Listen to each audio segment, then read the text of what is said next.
Hello students, I am Shailendra, your physics teacher. Today we will discuss about friction. So let's start. Suppose this is the block placed on a rough surface and you are applying some external force on it. Now give me the answer of few questions on the basis of your daily life experience. If you apply small amount of the force, then what happens? Will this block move? I think your answer will be definitely no. If you apply small amount of force, then there is no motion of this block. Now think, how is it possible that you are applying some force on a block and it is not moving? It's very surprising. You are applying some force on the block and it is not moving.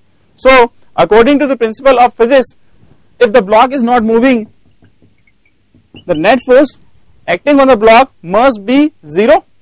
If the net force acting on the block is zero, so then there must be some other force which is balancing this external force, and that other force is here frictional force, or we call it as friction. Since the block is not moving, that's why we call it as static friction. So static friction is balancing the external force. So what we can say that since the net force is zero, that's why F external is equal to the static friction. Now if you increase this external force slowly, can this static friction always balance the things? If it happens, then any body can never move. So all bodies remain still. But in daily life it doesn't happen. It means if you increase this external force, then after a particular extent block will start move, and the force at which this block start to move is the maximum value of static friction that we call as the limiting friction. So what we can conclude from here is that the maximum value of external force that can be balanced by static friction is the limiting friction. So we can write limiting friction is the maximum value of applied force which can balance by static friction.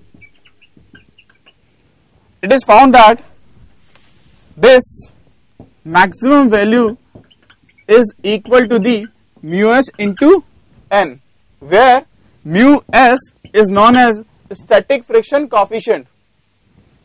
This is what? Static friction coefficient. And the value of this mu s only and only depends on the degree of roughness of contact surfaces. If the surfaces are more rough, then mu s has large value. If they are less rough, then it has small value. So it only depends on the degree of roughness of contact surfaces. And what about n? Here n is the normal reaction force, and this force depends on the weight of this block and the value of G. Now if I increase this external force, greater than to the Fs max, then what happen? Obviously block will start to move. If block will start to move, then there is some opposing force, and that opposing force is known as the kinetic friction. Why it is kinetic friction? Because there is some motion between the block and the contact surface. Kinetic friction is represented by Fk. This is your kinetic friction. Sometimes it is called as dynamic friction or sliding friction, and its value is mu k into n. Remember, kinetic friction has fixed value, it does not change, while static friction has variable value. It depends on the external force applied, and it can change from 0 to a maximum value. That maximum value we call as the limiting friction, while the kinetic friction has fixed value and it is equal to the mu k into n. where mu k is kinetic friction coefficient. Again, the value of mu k depend on the degree of roughness of contact surfaces, and n is the normal reaction force.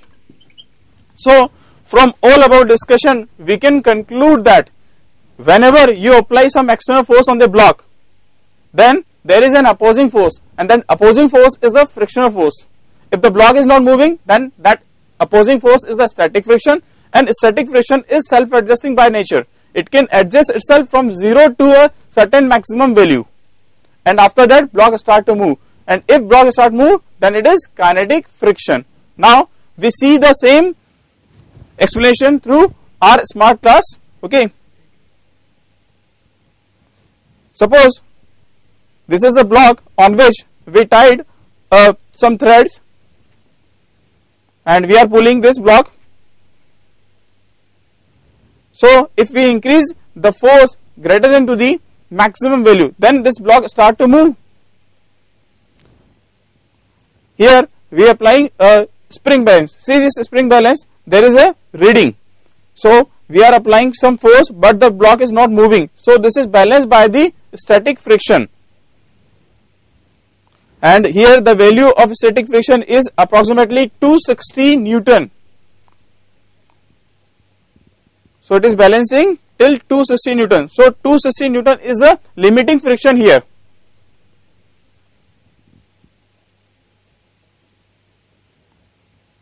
Now if this block starts to move, then there is some opposing force. Remember that opposing force is the kinetic friction, and kinetic friction is also have some value. Here that value is 160 Newton approx. Okay, so here by this discussion we can conclude one more thing, that is what the static friction has larger value than the kinetic friction because of the roughness of contact surfaces. We discuss this thing in next class. Okay, I hope you understand the basic concept of the static and the kinetic friction. Thank you.